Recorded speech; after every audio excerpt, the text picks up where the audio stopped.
Bonsoir à tous.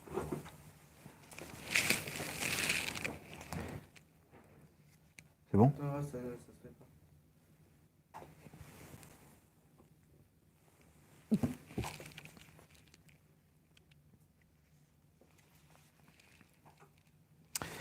Ok, en attendant, on va dédier le cours. C'est bon, ça marche? Ah, super, Razak. Ok, alors, on va dédier le cours Bezrat Hashem pour la Rifoua Shlema de Yitzhak Ben Lala, Sarah, Mitor Shach Olamo Israël. Et pour les Avdil Ben Achim Ve'ametim, les Lou Nishmat, Sandrine, Simi, Bat, Liliane, Alia, Bezrat Hashem, Shinishmata, Tietzroura, Betzroura Chaim. Le terrible événement qui nous a frappé à Ashdod cette semaine. Ok, donc le titre du cours ce soir, c'est le business d'un juif. Quand on pose la question à une personne, c'est quoi ton business? On verra qu'il va nous répondre tout ce qui va être intéressant par rapport à ce qu'il fait, par rapport à son business sur Terre. Tout ce qu'il va faire par rapport à tout ce qu'il va faire dans sa vie, ça va tourner autour de ça. Par exemple, quelqu'un qui, pour lui, son business, c'est l'argent. Dès qu'on va lui parler d'une chose, on va lui dire, regarde, écoute, tu sais qu'ils ils vendent des appartements là-bas et tout dans tel endroit. Tout de suite, dans sa tête, comment ça va fonctionner? Ça va fonctionner avec des dollars. Il a une calculatrice dans sa tête, il voit est-ce que ça vaut le coup, combien ça coûte, combien je peux le vendre, combien je peux acheter, combien... Il est déjà dans le truc. Pourquoi? Parce que son élément déterminant chez lui, qui décide si il doit avancer ou pas dans sa vie, c'est l'argent. Quand vous voyez un politicien, c'est quoi son business? C'est des voix. Il veut des électeurs, il veut de plus en plus de voix. Donc tout ce qu'il va faire, son calcul, ça va être est-ce que ça va m'apporter des voix ou pas? Il va aller là-bas, dans tel endroit, là-bas je peux influencer sur les maires, sur les trucs, dans le marché, dans le truc. Il va faire tout plein de trucs. Pourquoi? Parce que ce qui va déterminer chez lui, c'est les voix. Une femme, par exemple, c'est quoi? Elle a quelque chose en tête. Je sais pas, par exemple des fringues ou quoi que ce soit, ou sa maison, elle veut décorer quelque chose. Elle va marcher elle va faire du shopping, elle va voir des choses, elle va analyser tout par rapport à la décoration de sa maison. Il y a telle couleur, telle chose, tel machin, etc. Ils vont analyser par rapport à son business, à elle. Toutes les femmes, elles vont analyser par rapport à ce qu'elle a besoin chez elle, dans sa maison, pour sa décoration, ou pour sa cuisine, ou pour son électroménager, pour ses meubles, etc. C'est comme ça que ça marche. Le monde, il tourne autour de chacun selon son business. Ok? La question est de savoir, c'est quoi le business d'un juif? Quand on parle de business d'un juif, on ne parle pas bien entendu des tissus que un juif il travaille au sentier ou qui travaille dans les panneaux solaires, etc. On ne parle pas de ça. Un juif, Hachem, il l'a mis sur terre pour un business. Et c'est ça qui doit l'intéresser. C'est avec ça qu'il doit faire son calcul. Il doit avancer selon cet élément-là qui va lui dire est-ce que ça vaut le coup ou pas? Est-ce que j'investis maintenant ou pas? C'est quoi le business d'un juif? Le business d'un juif, il faut savoir, c'est Gilouy Malchuto Idbar, de dévoiler la royauté de Dieu sur terre. Le dévoilement de la royauté de Dieu sur terre, c'est ça le business d'un juif. Un juif, il est venu sur terre pour dévoiler, ok, il a été choisi par Hachem, ok, il a été choisi par Hachem, ok, pour être le peuple qui va être hors la goïm, qui va éclairer les autres peuples. Pourquoi? Dans quel sens? Pour dévoiler la royauté de Dieu sur terre. Ce monde, il existe, il a un créateur, il a un boss qui gère, il a un roi, ok? Et ce monde-là, il va droit vers le dévoilement de la royauté de Dieu sur terre. À la fin des comptes, on va y arriver, Vaya Hashem, les melech al kol haaretz. C'est ça le but final, qu'Hachem il soit roi sur toute la terre. Ok? Gilouy Malchuto Yitbarach, ça c'est le business d'un juif. Et c'est quand on a compris c'est quoi son business, alors on verra que tout change. Est-ce que maintenant ce que je vais faire, ça fait avancer les intérêts, le Gvod Shamaim, l'honneur d'Hachem ou pas? Est-ce que ça fait avancer sa malchoute? Est-ce que ce que je vais faire maintenant, ça va faire en sorte qu'Hachem il soit encore plus roi qu'avant ou pas? Aujourd'hui on est en galoute. Aujourd'hui c'est l'exil. Hachem il est loin d'être roi. Par contre nous ces soldats, okay, on a la possibilité de faire de lui un roi. Quand un juif il fait Torah au mitzvot par exemple, et qu'une femme contre vents et marées, elle s'habille de sa noix, elle fait attention à sa tenue vestimentaire, alors que ça la saoule. Elle a envie d'aller à Zara et d'acheter ce qu'elle veut. Non. Est-ce que c'est assez long? Est-ce que c'est pas assez long? Est-ce que je dois me couvrir la tête? Je dois pas me couvrir la tête? C'est lourd. C'est lourd. Et pourtant, elle le fait. Quand elle se balade dans la rue, cette femme, il y a des anges autour d'elle qui sont là en train de l'escorter parce que elle fait partie de la garde royale d'Hachem. Elle fait partie des personnes qui dévoilent elles-mêmes, de façon extérieure et intérieure, elles dévoilent combien il y a un Dieu sur terre, il m'a ordonné de faire tel et tel mitzvot, et je suis là pour le dévoiler. Ça me plaît ou ça me plaît pas, c'est pas mon problème. Je suis là pour dévoiler la royauté d'Hachem. Vous allez voir, tout au long d'un parcours d'un homme, ces épreuves, elles sont tout le temps liées à est-ce que je vais pouvoir plaire à Hachem ou pas. Tout le temps, un homme, vous allez bien voir, chaque fois il est dans son travail, on lui propose quelque chose, c'est pas net. Attends, qu'est-ce que je fais maintenant?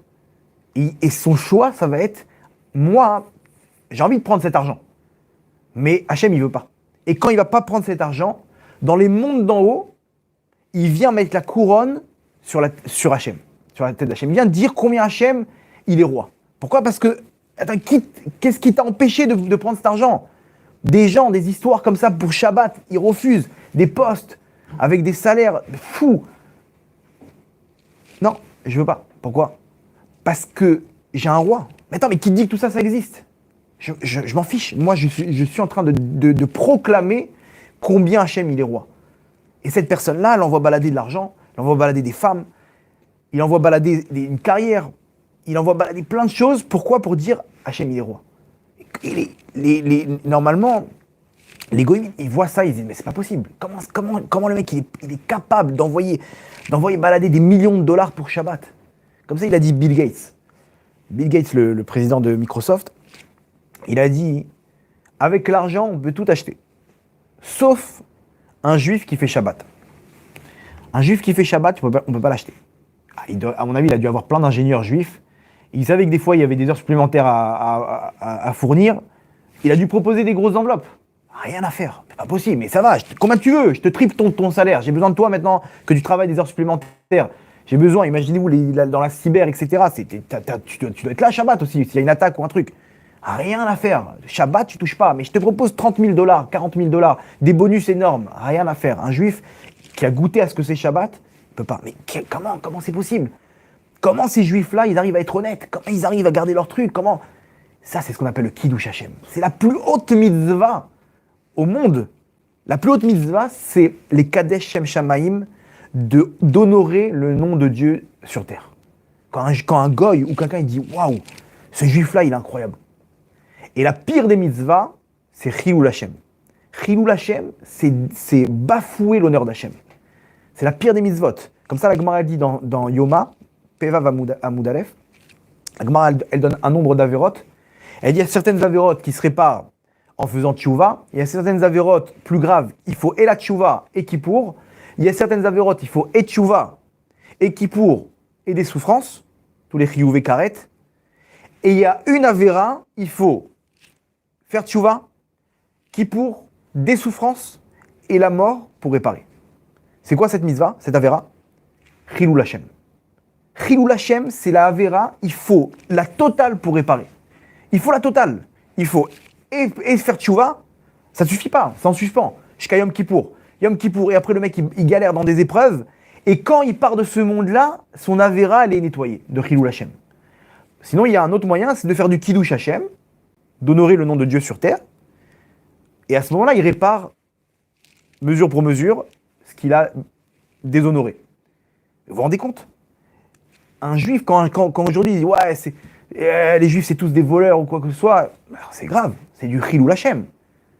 Ils font des reportages à Tel Aviv où on voit là-bas des gens qui ont arnaqué, je sais pas, 200 000 euros en France et ils sont partis. C'est du Chilul Hashem. Qu'est-ce qu'ils disent les gens de ça? Il n'a pas droit, lui. Il n'a aucune crainte de Dieu. Il s'en fiche.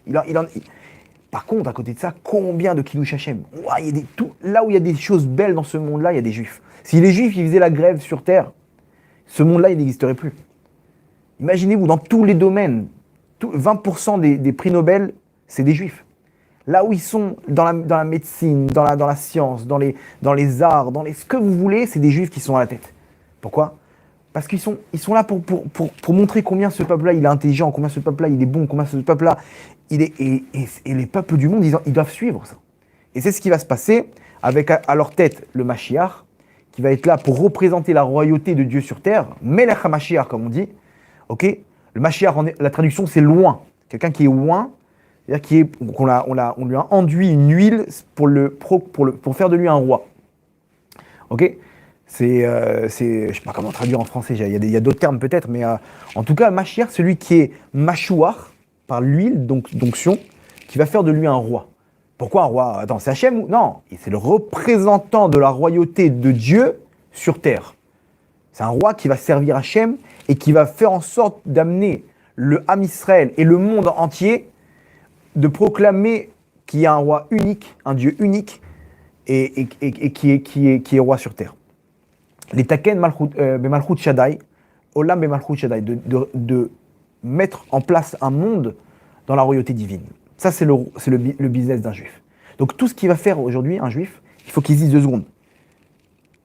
Ok, c'est dur, c'est vrai, mais qu'est-ce que je fais maintenant? Est-ce que c'est moi le roi ou c'est Hachem? Quand il vient, et toutes les épreuves qu'on a par rapport aux mitzvot qu'on a sur terre, ça va venir montrer qui est roi. Moi, j'ai envie de prendre cet argent, j'ai envie de prendre la voiture Shabbat. J'ai envie de m'habiller comme je veux. Une femme a dit, j'ai envie d'habiller comme je veux. J'ai envie maintenant de regarder tout ce que je veux sur Internet. J'ai le roi ou pas? J'ai le roi. Mais c'est qui le roi? C'est toi.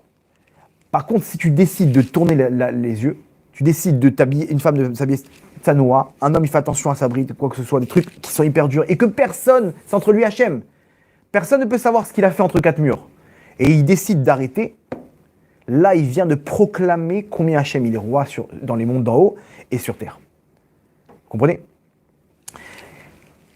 La Gemara, elle ramène comme ça, donc à partir de ça, il faut savoir que Hachem, il emmène, dans tous les cas, avec ou sans nous, avec ou sans nous, Hachem, il emmène son monde droit vers un plan divin qui est sa royauté. Il faut savoir que dans tous les cas, on avance. C'est à l'image d'un train. Le train, il part, on va dire un exemple de Paris à Marseille. Quoi qu'on fasse à l'intérieur du train, on arrivera à destination. Ce monde-là, c'est pareil. Des fois, il y a des arrêts. Des fois, on est en stand-by. Des fois, il y a des événements, on comprend qu'on est en train d'avancer. Comme le Corona, c'est un événement qui fait avancer. On comprend. Tout le monde comprend aujourd'hui qu'on est droit vers la Géoula. On fonce droit vers la Géoula avec ça. On voit que le monde, il est en train de rendre les rênes à Kadosh Baruch Hu. Les médecins, 0. Les avocats, 0. L'argent, ça sert plus à rien. Du jour au lendemain, le mec, on peut lui fermer son magasin avec des confinements et des trucs. Quoi? La famille, il voit que bon, il reste quoi? Il reste Shabbat, la famille, etc. Il voit qu'Hachem, il est en train de prendre le truc. Il n'y a plus rien. Qui peut se vanter aujourd'hui de dire, c'est moi, je contrôle? Contrôle rien. Le Corona, il nous a montré que c'est Hachem qui contrôle. Ah, mais ça y est, on a les vaccins, on a un autre variant, tu mets tout à la poubelle. Qu'est-ce qu'on fait? On dépend d'Hachem. On dépend d'Hachem. C'est lui qui a pris le contrôle. Il n'y a plus rien, plus les Tzara, ils ont fermé les boîtes de nuit, ils ont fermé les plages, ils ont fermé les. Il n'y a plus rien. On peut plus aller en vacances. Non, il faut 1 milliard de papiers pour pouvoir prendre l'avion. Donc, Hachem, il y a des événements qui nous font avancer. On voit, des fois, il n'y a rien du tout. Et des fois, des événements comme ça, comme Méron, ce qui s'est passé à Méron, 45 morts comme ça, des tzadikim. On voit qu'Hachem ici, il a fait quelque chose. Il est intervenu, il fait avancer le Ham Israël. Et les gens, ils font tchouva, ils prennent sur eux des kabbalot. On voit, quand il y a des guerres, quand il y a des missiles, on comprend, le Ham Israël, il se soude. Là, l'événement qui s'est passé là, avec cette femme qui est partie, donc son fils, c'est un élève à moi. On était là-bas le lundi soir et mercredi soir, on a fait des cours de Torah. Là, ce soir, juste avant le cours, j'étais là-bas. Il y avait... C'était rempli de jeunes, rempli de tout Israël, ils sont venus les gens, et bien entendu d'Ashdod, etc. Et c'était rempli. Là-bas, à la fin, on a dit, venez, on fait elle, cette femme-là, toute sa vie, elle a aidé les gens autour d'elle. Venez, non l'aide. Venez, non l'aide. On va prendre sur nous une mitzvah, pour pouvoir la faire que pour elle. Que pour elle. Cette mitzvah-là, le monde, il s'écroule, il explose. Il n'y a pas, je ne bougerai pas. Et il y avait là-bas, je connais tous les jeunes là-bas, ils font pas attention aux tefilines. Des fois, un jour oui, un jour non. J'aurais dit, ok, qui prend maintenant les tefilines? Ils ont tous levé la main. Tous. Moi, je le prends. Moi, tac, tac, tac. Tout le monde, sans exception. Il y en a qui le prenaient, qui le faisaient déjà. Mais même eux, ils ont dit, ok, on le fait. Après, vers les femmes. Regardez, cette femme-là, pour faire son... Toi aussi, tu prends. Cette femme-là, sa mère, elle était avec elle avait un petit chapeau comme ça, un petit béret. Tout le temps, elle prenait pour faire le Birkat Hamazon, les tefila. J'ai dit, Madame Kadosh, regardez, vous prenez c'est votre fille, elle faisait tout le temps la prière avec le truc, tout le temps. Elle lâchait pas, voilà, moi aussi, je prends maintenant sur moi le truc. J'ai dit, ok, qui nous suit? Qui veut prendre aussi sur elle, une femme qui veut prendre sur elle, de se couvrir la tête juste pour la tefila, pour le Birkat Hamazon. Toutes les femmes, elles ont levé la main. Imaginez-vous comment, c'est quoi ça? Hachem, dans la salle maintenant, il était roi. Il n'y avait qu'Hachem qui était roi. On était tous là pour Hachem. Bien entendu, grâce à cette femme-là qui s'élève, Sané Shama, elle s'élève dans la table des tzadikim dans le Gan Eden. Pourquoi? Parce que Mais ces gens-là, il n'y a pas, c'est dur. Mais, ouais, je vais mettre un foulard maintenant. Ils n'ont pas discuté. Tout de suite, ils ont pris sur eux. Ces événements-là, il faut avancer les choses, c'est sûr. Quand l'Am Israël, ensemble, ils font tchouva comme ça, avec cette union, et ils prennent des mitzvot, ça fait avancer le train vers le projet divin. Maintenant, nous, on fait ce qu'on veut dans le train. Le mec, il dit, non, moi, je ne veux pas aller à Marseille, je vais m'asseoir de l'autre côté. Il s'assoit en face. Mais c'est ridicule, il va quand même aller à Marseille. Et c'est ça ce qui se passe aujourd'hui. Le train, il avance. Il avance vers quoi? Malchuto Idbar, la royauté divine. C'est ça le plan. Hachem, il amène le plan vers sa Malchut. La Gemara dans Avodah Zara, la première page, d'Av Bet Amoud Aleph, là-bas en bas, il y a une histoire où on nous raconte qu'Akadosh Baruch Hu, à la fin des temps, ça y est, le monde il a terminé, on rend les comptes maintenant. Il y aura les peuples du monde qui vont être là. Il y a marqué qu'Akadosh Baruch Hu va prendre un Sefer Torah à sa poitrine comme ça, et il va appeler tous les peuples du monde. Il va dire, venez tous celui qui a réalisé ce qui est écrit dans cette Torah, qui vienne prendre son salaire. Les peuples du monde, ils vont arriver les uns après les autres comme ça, avec leurs représentants, j'imagine. Ils vont arriver comme ça, tous les peuples du monde, même ceux de l'époque, les Romains, les Grecs, les Perses. Il va arriver Trump aussi, il va arriver Macron. Ils vont tous arriver comme ça. Et ils vont arriver, ils vont dire, voilà. Alors Hachem va dire, qu'est-ce que vous avez fait, vous? On va dire, bah attends, tout ce qu'on a fait. Nous, on a fait quoi? On a fait des routes, on a fait des ponts, on a mis en place des centrales électriques pour l'électricité. Voilà, tout ça, on l'a fait que pour l'Am Israël, Hachem. On l'a fait que pour toi, que pour ta royauté. Et vous, les Américains, attends, tu rigoles, tu sais ce qu'on a fait? Le pont de Brooklyn, là-bas, c'est pour qui? C'est pour les Juifs, là-bas, qui passent d'un truc à l'autre. Et comme ça, Et vous avez fait quoi? Et comme ça, ils vont faire une liste de choses qu'ils ont fait, qui vont dire, on a fait tout ça pour toi, Hachem, pour ta royauté. Hachem, qu'est-ce qu'il leur dit? Il leur dit, Shotim Sheba Olam, imbécile que vous êtes. Tout ce que vous avez fait, vous l'avez fait que pour vous-même. Comme ça, il va leur répondre Hachem. Là-bas, les commentateurs, ils posent une question, ils disent, attends, 2 secondes. Hachem, il ne se trompe pas dans les mots qu'il emploie. Il leur dit Shotim Sheba Olam. Il aurait dû leur dire quoi? Chakranim Sheba Olam, menteurs que vous êtes. C'est des menteurs. Eux, ils ont fait style qu'ils ont fait tout ça pour les Juifs, pour le Ham Israël, pour Hachem. Attends, t'as fait ça pour toi, arrête de faire le mytho. Non, on a fait tout ça pour les Juifs. Imaginez, Alors Hachem, il aurait dû dire quoi? Menteur, vous avez fait que pour vous-même. Qu'est-ce qu'il dit Hachem? Il dit imbécile. Vous êtes des imbéciles. Pourquoi? Vous savez ce qu'ils répondent les commentateurs? Les commentateurs, ils répondent que ce monde-là, que tu le veuilles ou que tu le veuilles pas, il va directement vers la royauté d'Hachem. Maintenant, si tu avais été intelligent, tu aurais fait ça en disant, Hachem, dans tous les cas, ton truc, le train, il va là-bas, il va à Marseille. On va vers ta royauté. Donc, et une pensée de le faire pour Hachem. Et une pensée de le faire pour Hachem, et à ce moment-là, tu aurais eu le salaire de quelque chose qui, avec ou sans ton accord, il serait déjà arrivé. Mais si tu avais eu l'intention d'aider le Ham Israël, alors tu aurais reçu un salaire. Mais là, qu'est-ce qu'ils disent, eux? Ils disent, non, on a fait tout ça pour toi. Hachem leur dit, vous êtes imbéciles, parce que vous l'avez fait que pour vous-même, vous avez eu la pensée que pour vous-même. Moi, j'ai pas besoin de vous pour aider le Ham Israël, pour aider ma royauté à s'installer par l'intermédiaire de mon peuple. J'ai pas besoin de vous. Mais si vous avez compris que vous avez eu l'intention de le faire, vous aurez pris le salaire. C'est ça ce qu'Hachem, de là, on apprend quoi? Hachem, il emmène le train dans tous les cas à sa destination. Maintenant, à nous de vouloir ou de ne pas vouloir. À partir du moment où un juif il prend la décision, il dit Hachem, je veux m'occuper de ta malchoute. Je veux monter dans ce train-là.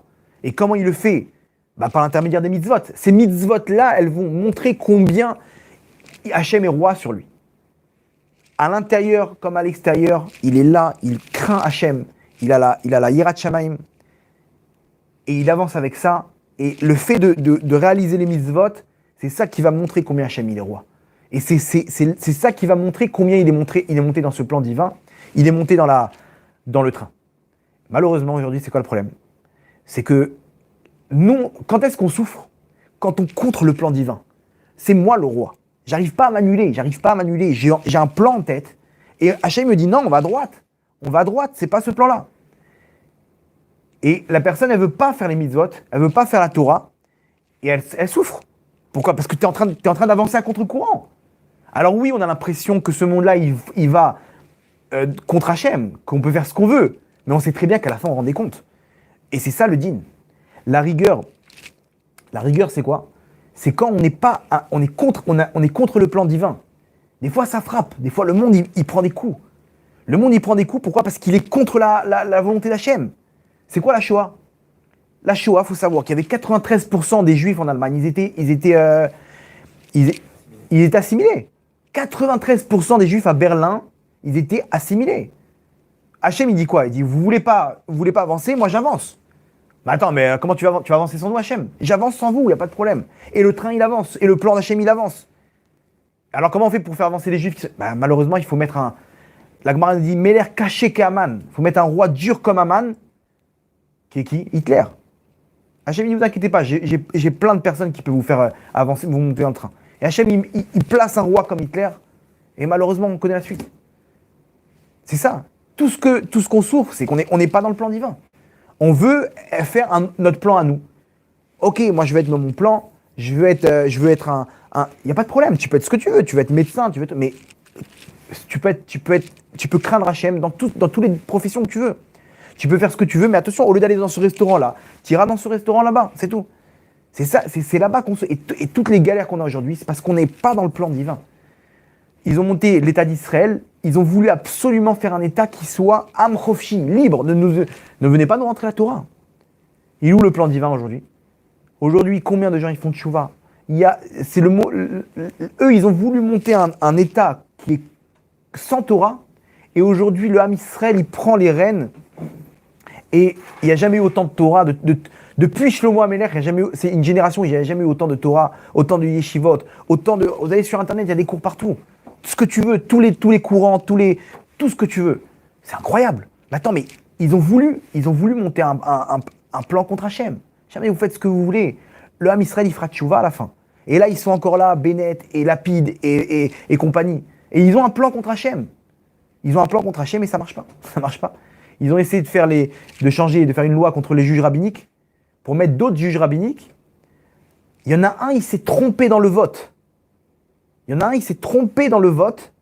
La loi, elle a sauté. Hachem n'y touchez pas, vous ne pouvez pas toucher à ça. Ils ont voulu faire une loi pour enrôler les étudiants à l'armée. Alors pas que l'armée, mais chacun son rôle. Il y a des Neshamot qui sont là pour étudier, qui protègent l'Am Israël par la Kedusha. Il y en a qui sont là pour se battre sur le terrain. Chacun son Neshama. Ça, c'est des Neshamot de Tiferet, ça, c'est des Neshamot de Malchut, etc., etc. Ils ont voulu voter la loi pour enrôler les étudiants à l'Yeshiva à l'armée, alors que l'armée, elle dit qu'on n'a pas besoin d'eux. Et là-bas, il y a une de gauche, une arabe de gauche, elle a voté contre. Parce qu'elle s'est vexée qu'ils n'ont pas, ils ont pas fait un truc pour les arabes, etc. Elle a dit, moi, je vais me venger. Quand est-ce qu'elle s'est vengée? Maintenant. Ok, elle a voté contre, elle a fait sauter la loi. C'est pas possible, comment c'est possible? Il n'y a pas, c'est Hachem qui dirige. Hachem, il lui met dans la tête, maintenant, tu vas voter contre, toi. Pourquoi? Parce que j'ai un plan. On doit avancer là. On doit avancer dans le plan, et c'est comme ça que ça marche. Donc, on peut s'interposer, ça passe, c'est que Hachem, bon, ça me dérange pas. Ça va réveiller le Ham Israël. Ça, par contre, ça passera pas. Vous avez compris, c'est comme ça que ça marche. Ça, c'est la force d'un Yehudi. Le business d'un Juif, est-ce que je suis en train de faire avancer la Malchut d'Hachem ou pas? Et regardez dans le nom même, Yehudi,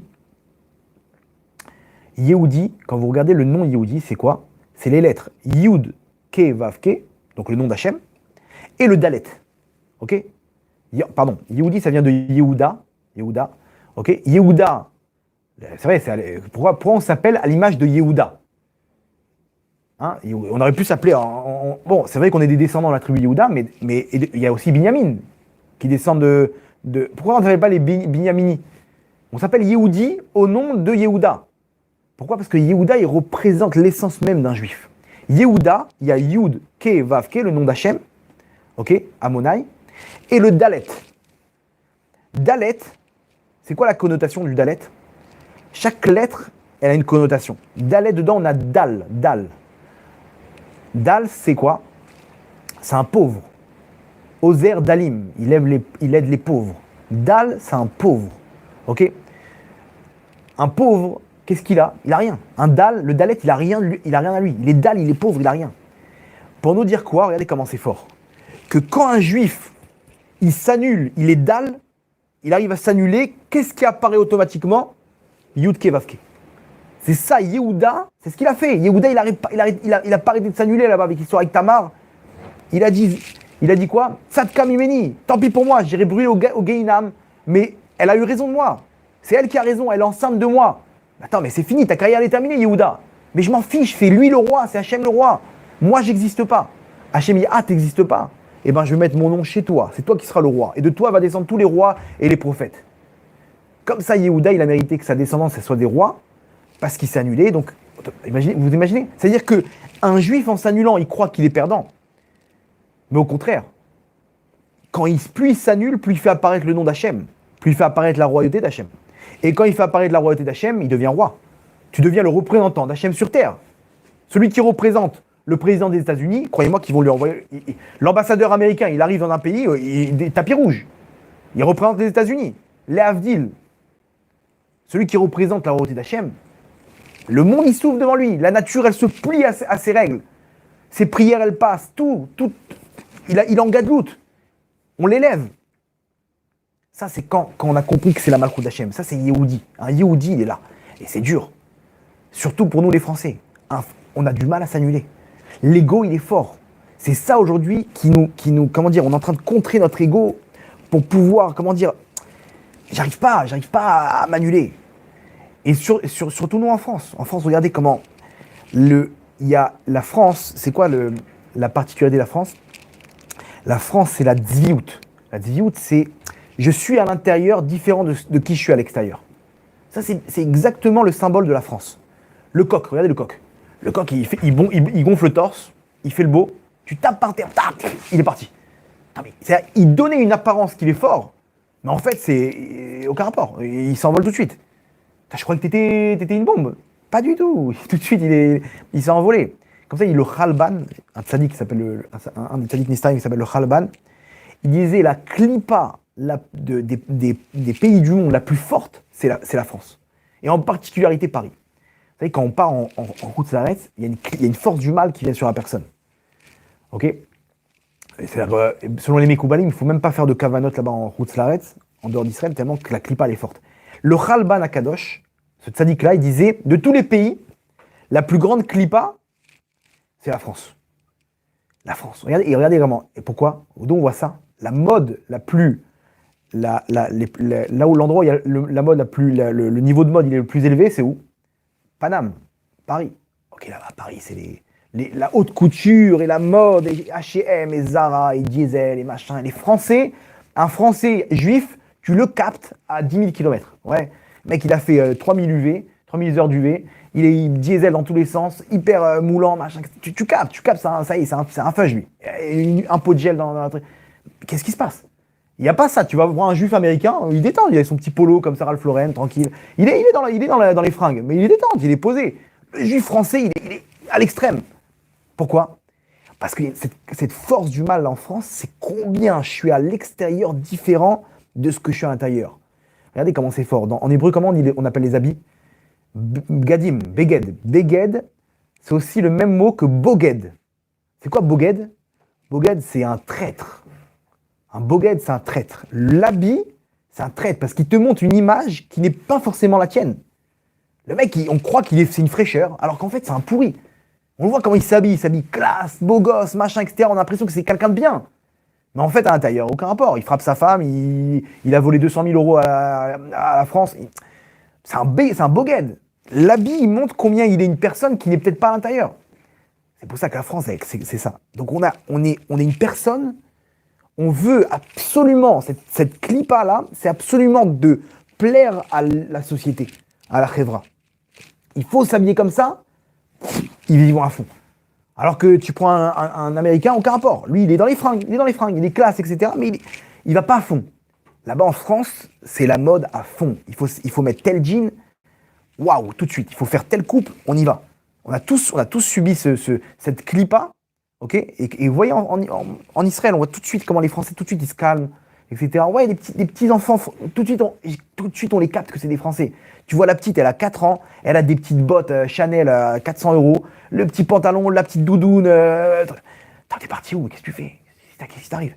Elle a 5000 euros sur elle, la petite, elle a 4 ans. Où t'es parti, tu vois, c'est bizarre, quoi. Et les gens, c'est limite, c'est normal, quoi. Ça devient pas chaude, quoi, ça devient simple. Bogued, à qui tu veux ressembler? À qui tu veux ressembler? Où tu veux, sois toi-même. On n'arrive pas à annuler cet ego qu'on a chez nous. Et c'est ça le truc. Et c'est ça ce qu'il fait. Il fait aujourd'hui Zemmour. Zemmour, il casse la clipa, lui. Lui, il vient, il dit, arrêtez de vivre dans le shaker, là. Arrêtez de faire les mythos. Arrêtez d'être ceux que vous n'êtes pas. Faites vous êtes en train de lécher les bottes de tout le monde, là. Lui, il vient, il leur dit non, Merila, désolé, je suis désolé. Ils méritent. Ils sont là, ils méritent pas, ils sont pas là. Ils font du mal à la France. Ils doivent pas être là, je comprends pas. Il vient, il donne le émettre. Il a raison, je connais pas son discours du tout. Hein. Je suis pas du tout dans la politique, encore moins en France. Je connais pas son discours. Mais ce que j'entends des gens, c'est qu'il est là et il vient mettre carte sur table et il dit voilà le émettre. Je suis désolé. Il y a des choses, vous êtes en train de faire les mythos, vous êtes en train de faire croire que. Voilà, désolé. Et il vient avec son émettre et les gens ils le suivent de plus en plus parce qu'ils ont raison. Il a raison. Il a raison. On vivait dans le shaker jusqu'à maintenant, on faisait style qu'il faut avoir telle politique, il faut avoir tel discours. Mais en fait, au fond, on ne veut pas de tout ça. Et lui, il vient, il dit ça y est, stop, arrêtez de faire les mythos. Ça nous plaît pas, on dit stop. On dit stop à cet affront, on dit stop à ce problème qu'il y a en France. Et il vient remettre les valeurs de la France. C'est quoi la France? C'est ça, alors Bakacha, venez, on y va. Et c'est vrai. Et tous les politiciens, ils vont en débat contre lui, ils sont massacrés. Pourquoi? Parce qu'il leur montre, t'es dans le shaker, Tzadik, t'es dans le shaker. Avec son discours, il arrive à leur montrer ça.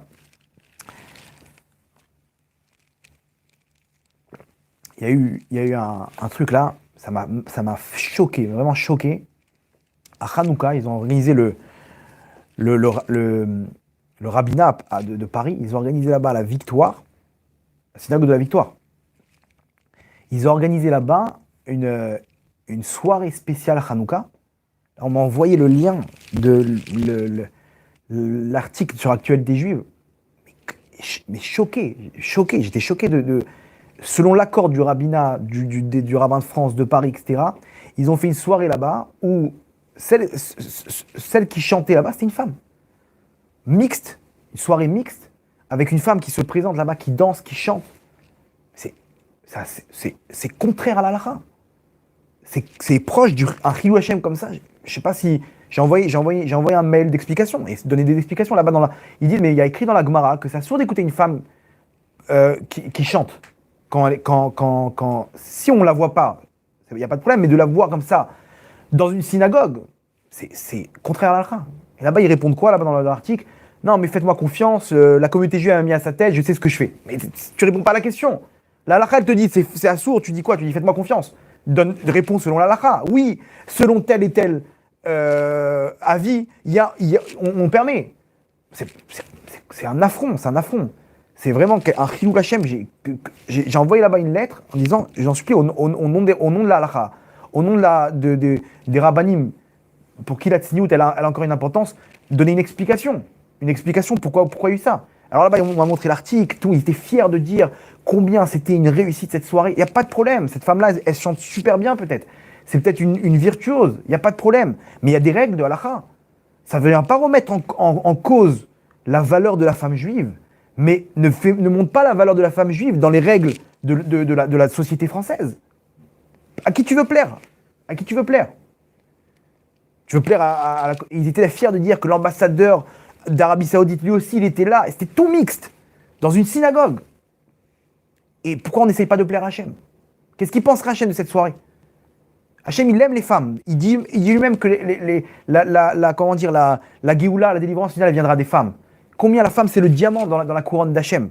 Mais il te dit selon les règles de la halakha, pas selon les règles de la communauté. Qu'est-ce qui va plaire à la communauté française maintenant? C'est pas ça. Donc, c'est quoi le problème ici? Elle est où la malchoute d'Hachem? Ok, la malchoute française, elle était là. Tout le monde était content, c'était une réussite cette soirée. Mais la malchoute d'Hachem, elle est où? Il n'y a pas un qui s'est levé là-bas qui a dit attendez, il y a un problème de halakha là.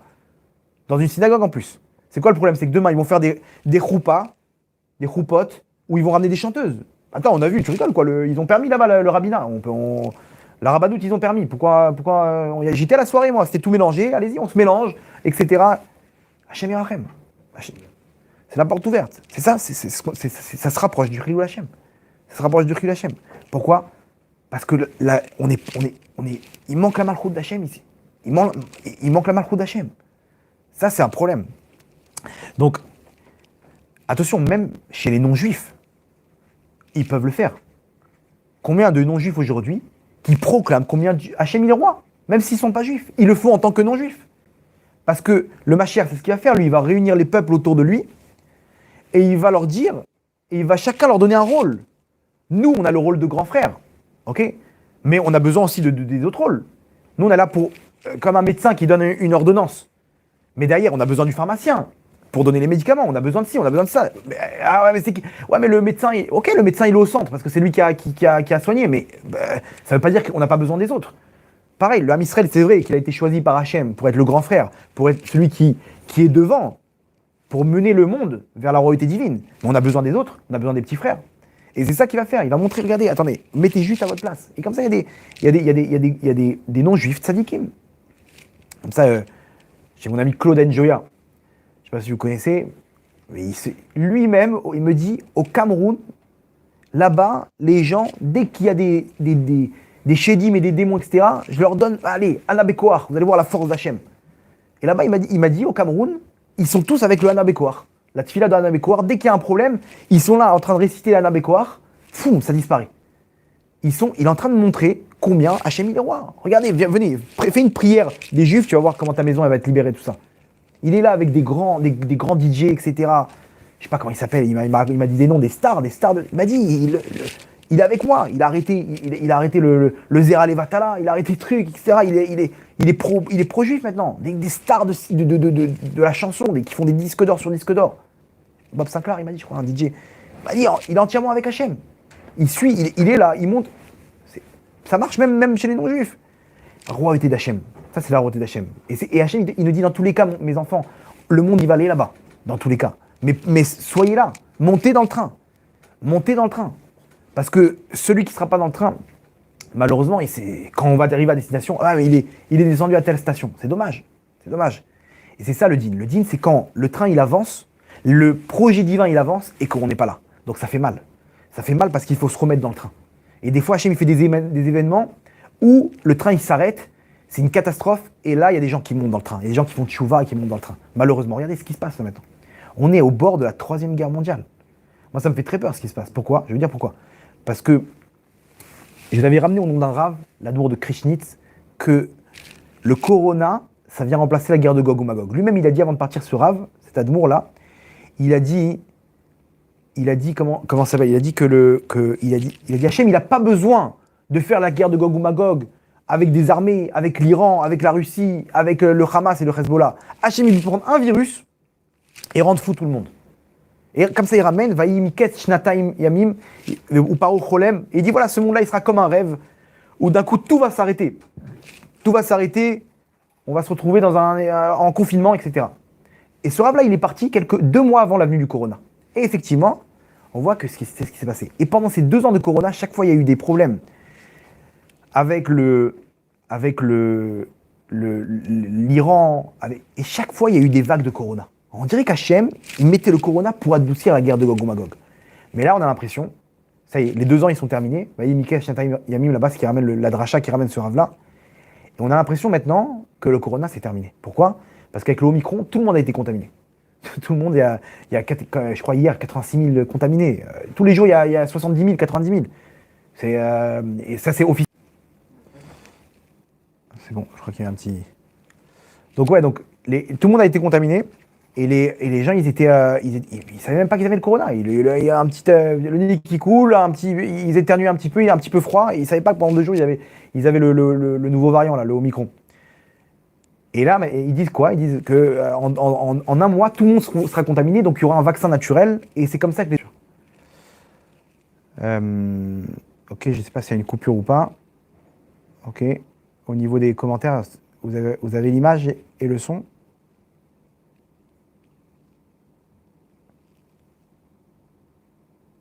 Je ne sais pas s'il y a une coupure ou pas, mais en tout cas, ça marche. Ok, super. Alors vas-y, appelle comme ça. En fait, il y a un appel en plein milieu qui coupe le direct. Donc, désolé du contretemps. Ok. Donc, maintenant, qu'est-ce qui fait peur? C'est quoi? Ce qui fait peur, c'est quoi? C'est que maintenant que si ça se termine le corona, donc on va rentrer dans la vraie guerre de Gog Magog. Et on voit ce qui se passe. La Russie avec l'Ukraine, ils peuvent attaquer à n'importe quel moment. Si c'est ça, c'est Troisième Guerre mondiale.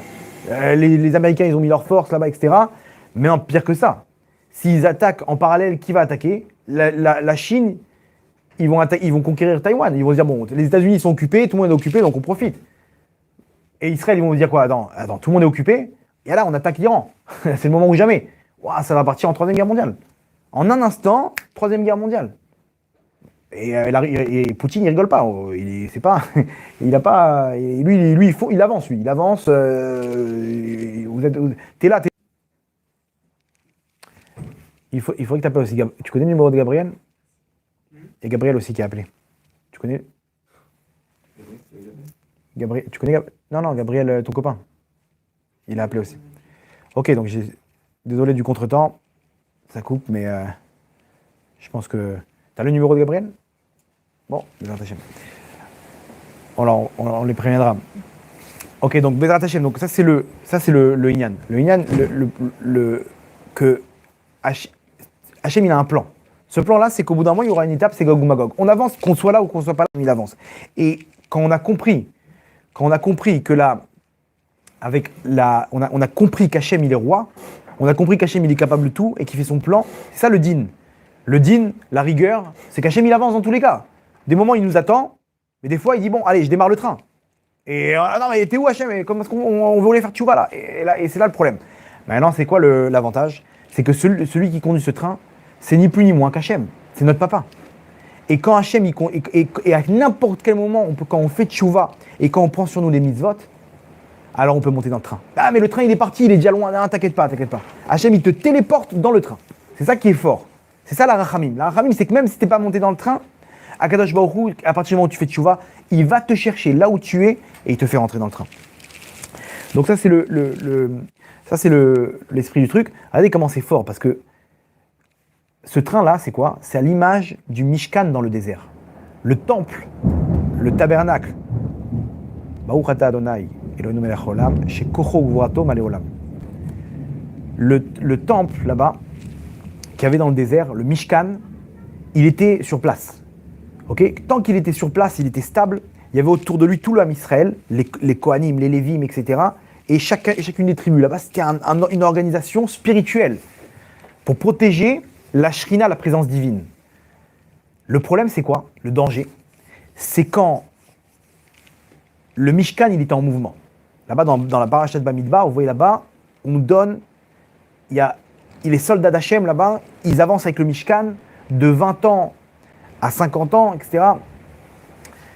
Ils avançaient. Ça, c'est le danger. Pourquoi? Parce que quand le Mishkan, la shrina d'Hachem, la présence divine, elle avance, elle est en mouvement, c'est là il y a un danger que les forces du mal, ils rentrent. Là, il y a une instabilité. Quand on est en mouvement dans le désert, il y a une instabilité, et c'est là qu'il y a un danger que les forces du mal, ils interviennent. Vous comprenez? Donc ça remet en évidence, ce qu'on est en train d'expliquer. Quand tu es en mouvement, c'est le din. Quand le Mishkan, la présence divine, elle est en mouvement vers son objectif qui est la terre d'Israël, qui est la royauté divine, c'est là qu'il y a un danger, c'est là qu'il y a une instabilité. Quand elle est posée, tout va bien. Il n'y a aucun événement, tout le monde est bien, etc. Par contre, quand elle est en mouvement, à ce moment-là, on a peur. Qu'est-ce qu'on fait? Moshe Rabbeinu, il avait une prière spéciale. C'était quoi la prière? Vayi binso Aaron, vayomer Moshe, Kuma Hashem. Au moment quand Vayi binso Aaron, quand le Aaron à Kodesh, le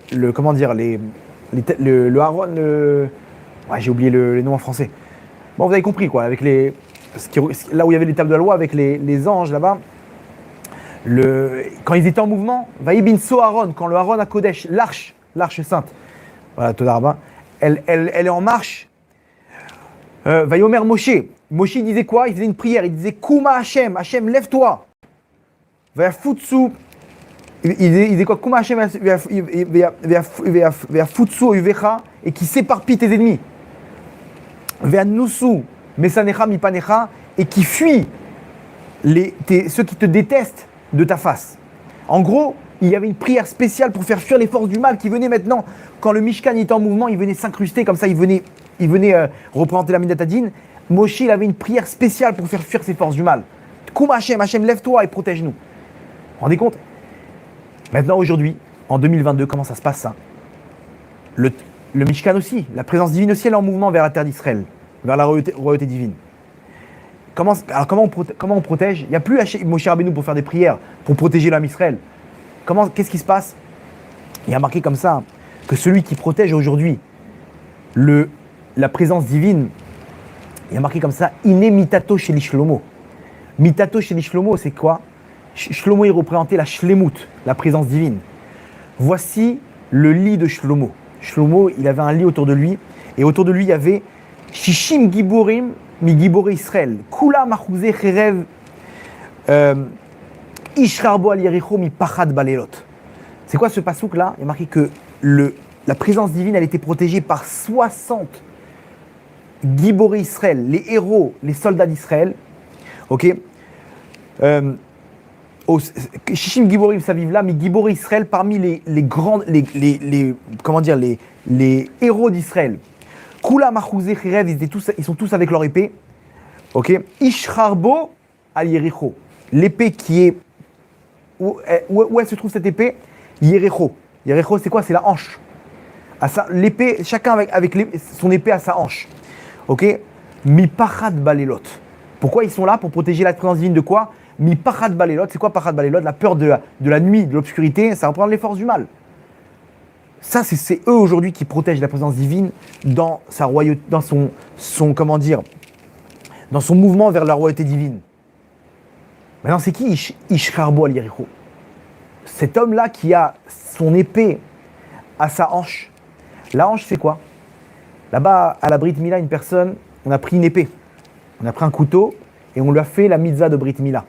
Cette épée-là, elle s'est inscrite dans la brite de cet enfant-là, et elle s'est déplacée maintenant sur sa hanche. Ça veut dire quoi? C'est-à-dire la hanche, ça représente l'endroit où se trouve la brite. Dans le corps humain, la hanche, c'est l'endroit où se trouve la brite.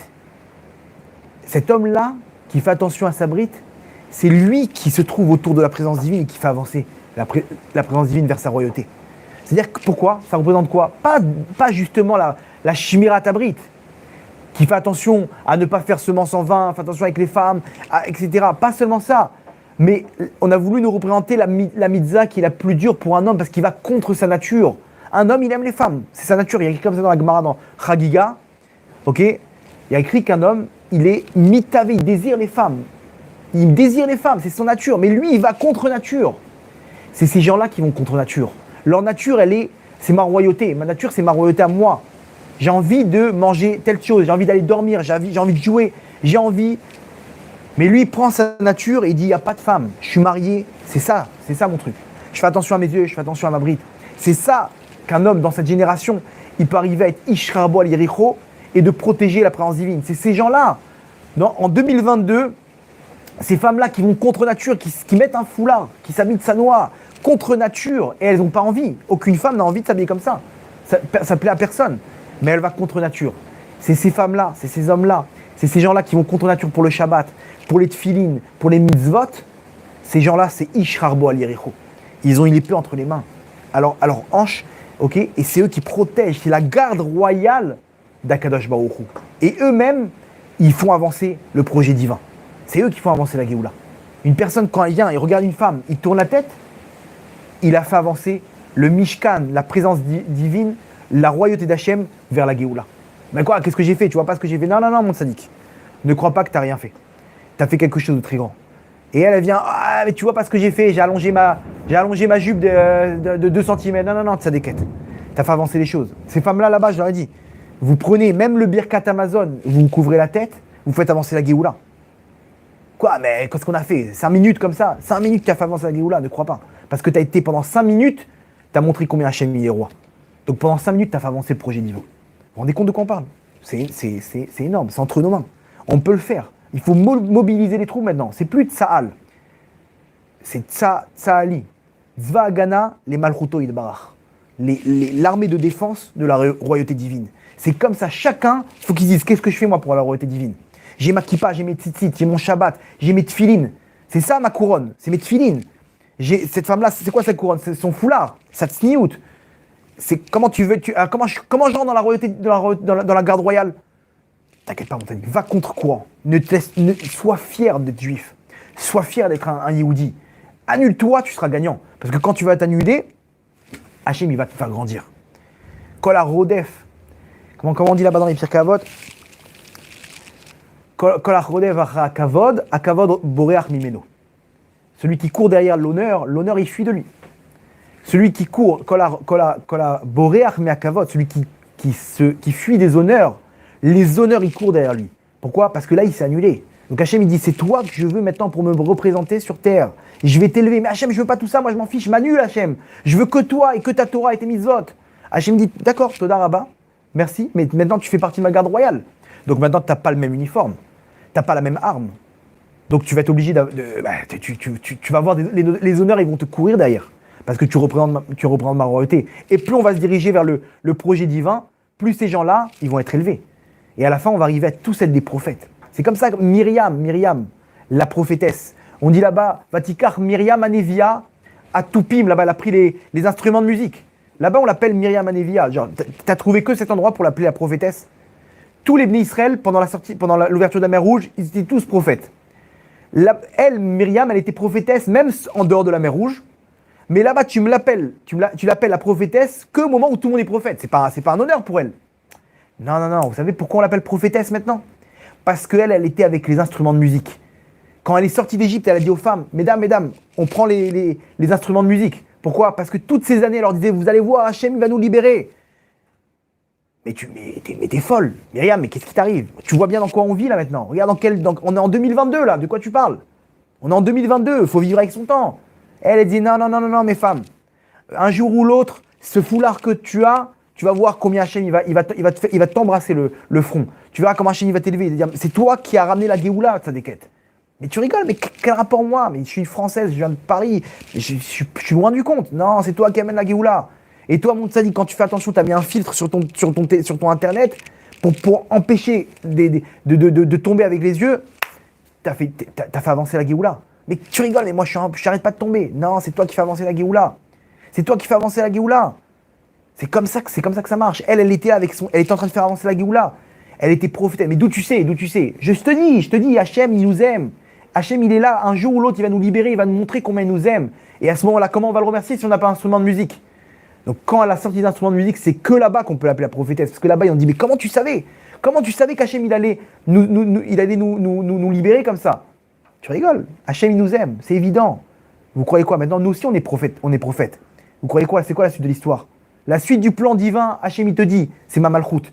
Si tu fais partie de moi, tu es un juif qui est fier d'être juif dans ses mitzvot, dans sa Torah, crois-moi que tu seras libéré. Tu n'auras rien à craindre. Il peut y avoir 3e, 4e guerre mondiale. Hachem, il prendra les bombes nucléaires, gauche, droite. Il n'y a rien, intouchable. Notre dôme de fer, c'est Hachem. Hachem, il va ouvrir la mer en deux. On va oublier les miracles de la sortie d'Égypte à ce moment-là. Pourquoi? Parce qu'Hachem, il va nous montrer comment il nous aime. Et d'où tu savais? D'où tu disais dans tes cours, tu étais prophète? Mais tu rigoles, c'est comme ça. Prépare les instruments de musique. Eli, prépare Tarbouka.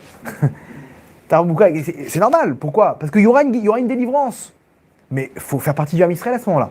Si on essaie de ressembler, on fuit de notre rôle, on essaie de ressembler à cette société, à ce monde-là, alors on s'élimine de cette royauté divine. Une mitzvah, un effort, c'est comme ça que ça marche. Quand ils sont sortis d'Égypte, regardez comment c'est fort.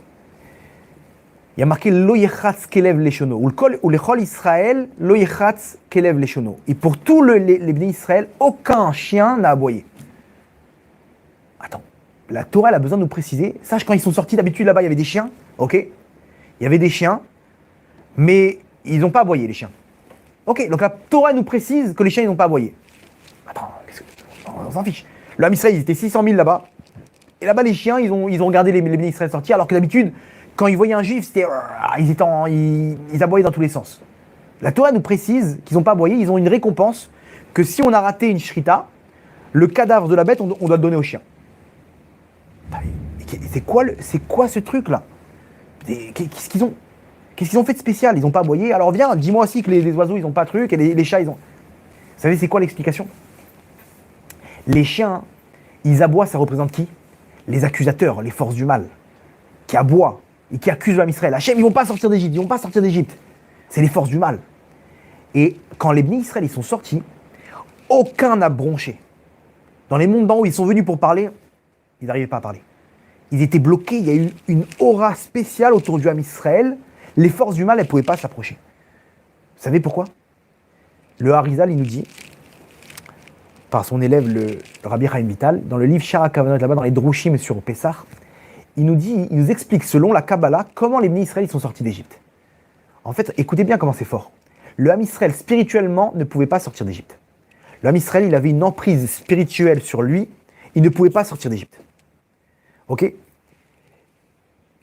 Il était ce qu'on appelle, cette emprise-là, elle mettait le Ham Israël en katnout. Katnout, c'est une petitesse, ok? Et on peut apprendre ça aussi pour nous. Que des fois, on est en katnout, ok? On n'est pas bien, on se sent pas aimé par Hachem. On déteste tout, on voit tout noir. On n'est pas bien.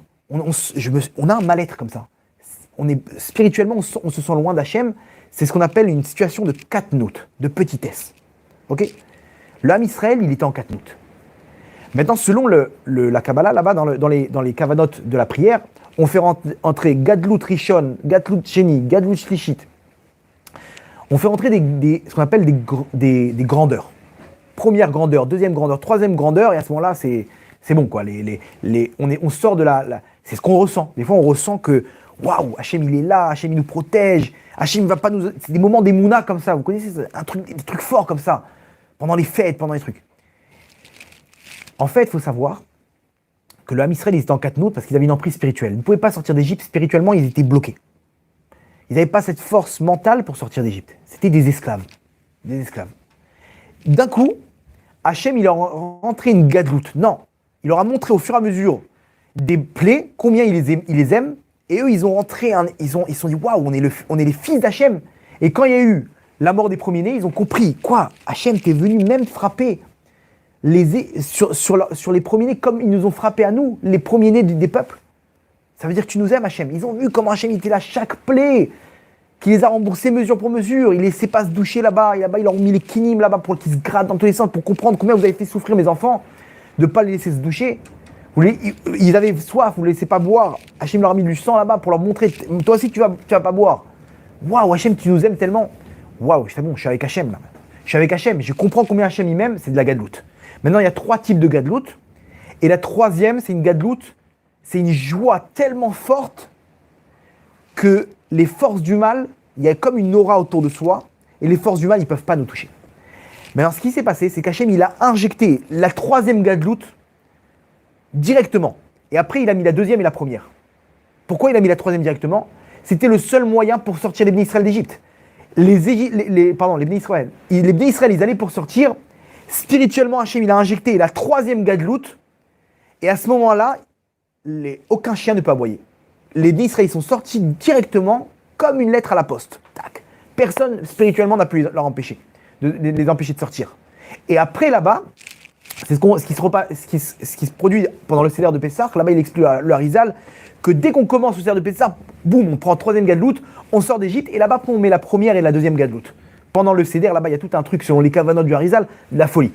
Mais là-bas, d'abord, on rentre la 3e gadloute pour sortir d'Égypte. L'Égypte spirituelle que j'ai moi-même, personnelle, pour sortir, il faut la 3e gadloute. Pour nous dire, comment je peux prendre ça par rapport à ma vie de tous les jours? C'est-à-dire que quand tu fais rentrer Hachem dans ta vie, quand tu sais que tu n'es pas un pauvre juif, ce que tu fais, c'est quelque chose de grand. Alors, automatiquement, tu as de la gadloute, tu te sens bien. Mais arrêtez d'avoir peur, Hachem, il est là. Hachem, il nous aime. On a notre prière, on a la hitbo des doutes. On a peur de personne. Bien sûr, il faut craindre Hachem. Bien sûr, il y a des événements sur terre. Et comme il dit le Rabbi Nachman Mebreslev, il dit là-bas dans Nikute Moran Torah He, la cinquième, là-bas il ramène à la fin, tout à la fin, il ramène combien on est obligé d'avoir la crainte d'Hachem. Mais le but, c'est l'amour d'Hachem. Mais il ramène l'image comme une femme, la crainte d'Hachem c'est comme une femme, et l'amour d'Hachem c'est comme un homme. Qui va vers l'autre? L'homme il va vers la femme. On est obligé d'abord d'avoir la femme, et après vient l'homme. Entre guillemets, c'est-à-dire dans le sens que d'abord il y a la crainte d'Hachem, et après tu sais, quand tu crains Hachem, tu fais les mitzvot. Tu as pris sur toi les mitzvot parce que tu as craint Hachem, tu as peur. Voilà le tonnerre qu'on entend maintenant. On a peur de, voilà, on entend des événements, on entend des guerres, donc ça fait. D'un autre côté, il faut avoir peur d'Hachem. Numéro d'elle, t'as son numéro? Il aboie là. Il n'aime pas ce cours là. Et donc maintenant, une fois que tu es dans le train, on a besoin de la crainte d'Hachem pour entrer dans le train. Mais une fois que tu es dans le train, ça suffit. Maintenant, prends Hachem dans les bras. Avat Hachem. Hachem, rentre dans la gadloute. Éloigne-toi des gens qui sont tout le temps en train de râler, Arrêtez de râler, stop. Faut arrêter de râler.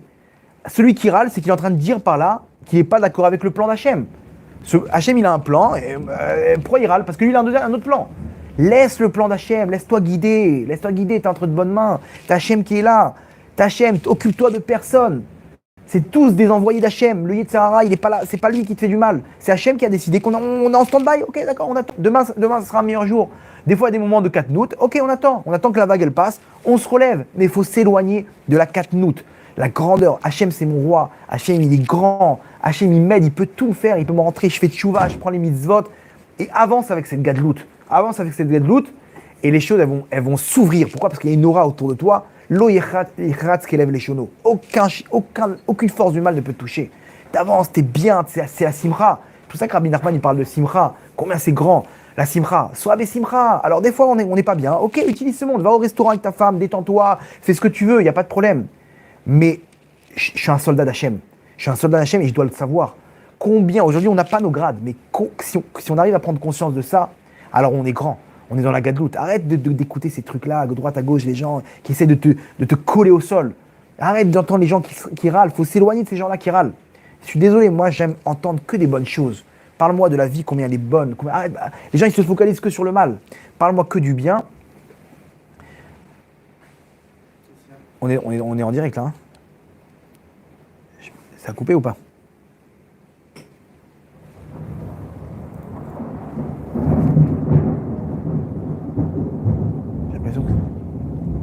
Ok, on est toujours en direct, il n'y a pas de...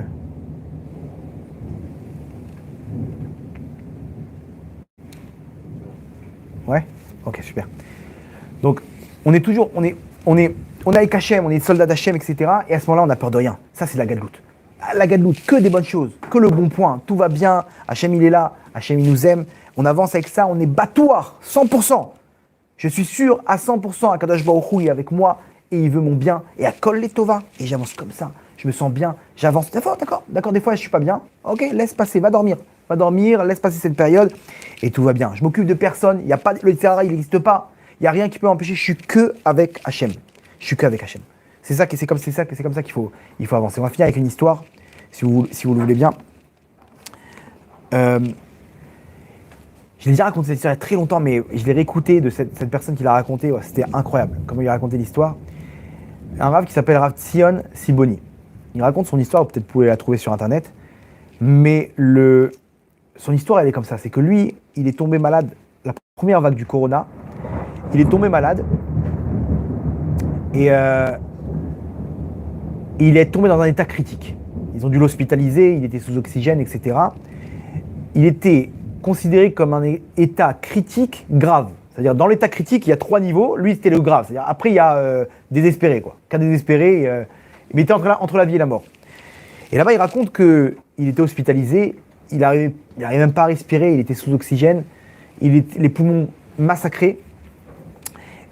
Et il raconte que, il faisait des roulements dans la famille pour rester à ses côtés.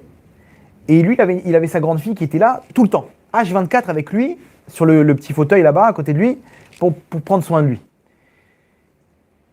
Et lui, il raconte comme ça, il pouvait même pas bouger. Il pouvait même pas mettre les tefilines. Sa fille, elle lui faisait les birkot hashachar, les bénédictions du matin, et lui, à peine il répondait amen, il n'arrivait même pas à parler. Il avait des tuyaux partout, Il était vraiment dans un état catastrophique. Maintenant, comment dire, il essayait de faire le schéma Israël. Il faisait les trucs dans son cœur parce qu'il n'arrivait même pas à prononcer un mot. Il raconte qu'il y a un jour où ça allait mieux. Il a pu mettre les tefilines. Malgré tous les tuyaux qu'il avait, il a pu trouver une place, il a mis les tefilines, il était content, il a pu faire les prières du matin, le schéma Israël. Et c'était la seule journée. Et là-bas, au bout d'un moment, le soir même, il est retombé dans un état catastrophique, il n'arrive même plus à parler rien du tout, il s'est dit, il faut absolument que je fasse le schéma Israël avant de dormir. Que je mette ma neshama entre les mains d'Hachem pour dormir, parce qu'il savait que, Chazé Shalom, d'une minute à l'autre, il peut y passer. Il était dans un état critique, il était conscient, mais il voyait dans quel état il était. Et il fait le schéma, tant bien que mal. Maintenant, sa fille à côté, elle s'est écroulée de fatigue. Elle n'en pouvait plus, elle s'est écroulée de fatigue, et elle s'est endormie. Elle était sur le côté gauche, okay, et là-bas, il y avait l'entrée de la pièce. Il raconte comme ça que d'un coup, il est en train de s'étouffer. Il disait que dans son nez, il avait des morceaux de sang solidifiés comme ça qui l'empêchaient de respirer tellement qu'il était pris. Il était pris des poumons, il n'arrivait plus à respirer, il sent qu'il est en train de partir. Il sent que ça y est, il est en train d'étouffer, il a plus d'air. Imaginez-vous comment on respire, on ne se rend pas compte de la chance qu'on a. Regardez, les gens, il y a des gens qui sont entre la vie et la mort, ils n'arrivent pas à respirer. Et lui, il est en train de lutter pour prendre des petits morceaux, des petits bouffées d'oxygène. Et il se voit en train de lutter. Il ne peut même pas appeler sa fille, il ne peut même pas la réveiller. Il essaie avec le bouton comme ça d'appeler les infirmiers, mais là-bas, c'est une catastrophe. Il n'y avait personne là-bas dans la section du Corona, il n'y avait personne. Et il raconte qu'il voit une silhouette noire apparaître. Il la voit à l'entrée comme ça, il y a sa fille sur le côté gauche, et il voit la silhouette noire, il raconte une silhouette toute noire, avec un chapeau noir comme ça, ok. Et il raconte qu'il a compris, il sait très bien c'est qui.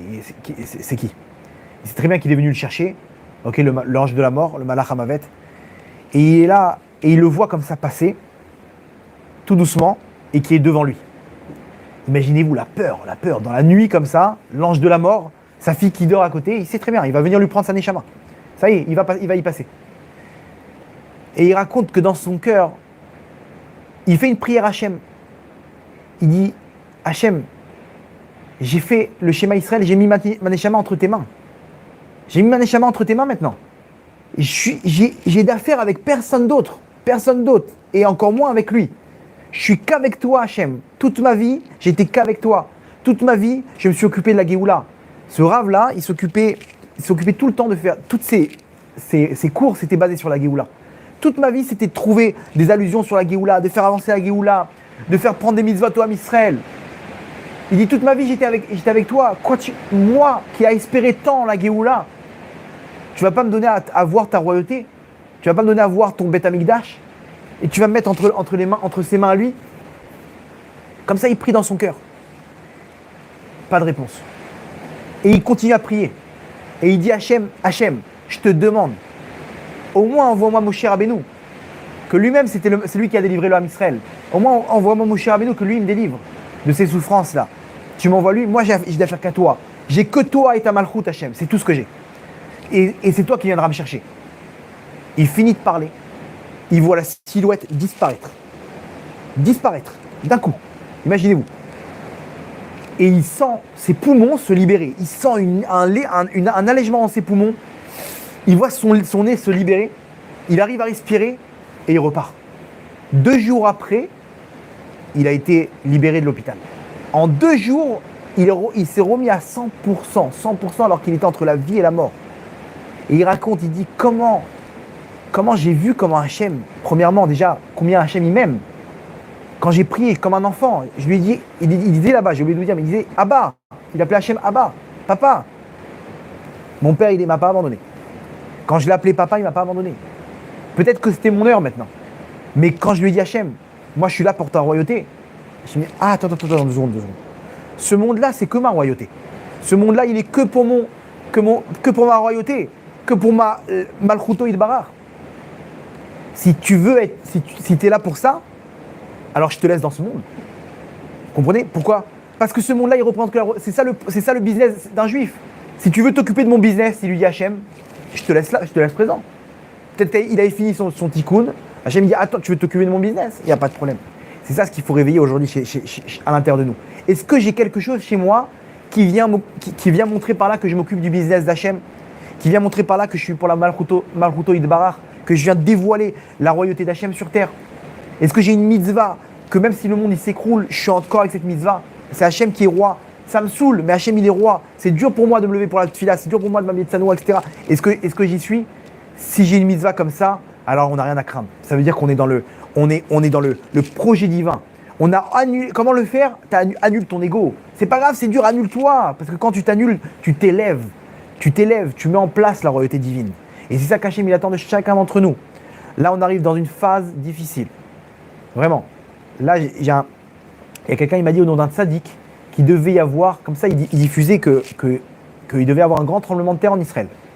Et les gens, ils ont pris sur eux des kabbalotes, des prières, etc. Et là, il y a eu un tremblement de terre, Shabbat dernier. Deux tremblements de terre, 2 de 3,5. Ce tzaddik-là, il a dit à ses élèves, il a dit, sachez que le décret, il a été annulé.